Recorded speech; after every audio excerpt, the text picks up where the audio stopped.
Hi, Dave Stanfield with Evergreen Wealth Management LLC. So wanted to answer a question that I get very commonly. We discuss it in detail in most of my meetings, and that is the question of, should I take Social Security now or delay it? And everything in between.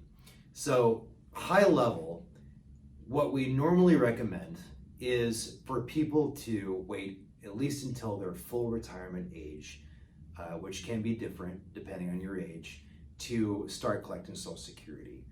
And the reason for that is because once you start Social Security with that higher amount and you don't have a discount, then that is a nice, usually a sizable amount of income that is going to increase on a inflation adjusted basis for the rest of your life.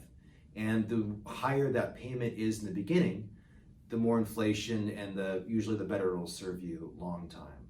So that's normally what we recommend, but we're also behind delaying it even further to age 70. And the reason for that is because every year after your full retirement age, you get a delayed retirement credit, which can substantially increase your monthly payment if you delay. So that's something also that we're behind and in support of. People do take their Social Security early at age 62. And so there's a lot of factors that play into that. And normally, just to help really dig into that and answer that question more specifically, we do a couple different things. One thing is there are different Social Security, well, there's three things you can do. One is you can always visit the Social Security office, as fun as that might sound. You can go in and they take appointments, and you can go talk to someone specifically about your situation, and they're usually a good resource. I get good feedback from clients about meetings that they have with Social Security. So that's one thing you can do. It's a resource that's available to you. Another thing you can do is talk to a financial planner like me that has a software program that can run the math and basically tell you the dollar amount and the highest potential outcome and what the recommended strategy is that will give you the most dollars from Social Security. And depending on if you're single or married, there's also certain strategies that you can leverage if you qualify. So that's one angle.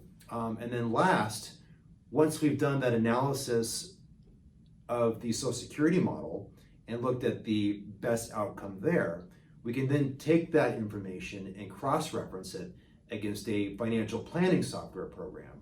So the financial planning software program is going to have your date of birth, your expenses, all of your assets, and we're forecasting it over usually decades.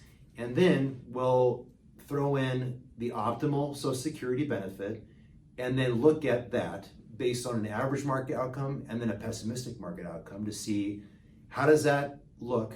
I mean, is it the best thing to do still, or does maybe delaying it a year or two or taking a year or two earlier, depending on all the other moving parts of your financial situation, just to make sure that we're doing a good thorough analysis and looking at it from all different angles. So I guess the short answer is most people we encourage to at least waiting until their full retirement age.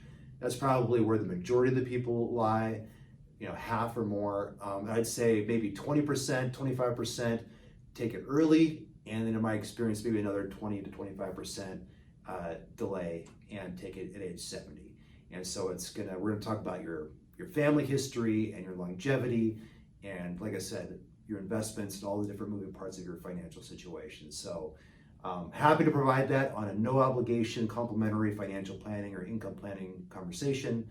Call me anytime and we can go through your situation specifically and see what is best for you.